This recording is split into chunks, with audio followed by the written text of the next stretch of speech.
Oh, die sehen aber gut aus. Hm? Sind das Eclairs? Liebesknochen. Hausgemacht. Da weiß ich ja gar nicht, wo ich zuerst reinbeißen soll. Ins Gebäck oder in die lieblichen Knochen unserer Gastgeberin. Also Volker.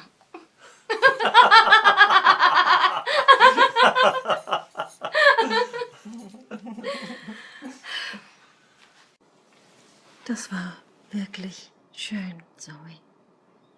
Sonja. Wunderschön. Es ist doch verblüffend, wie viel man nach all der Zeit doch noch versteht.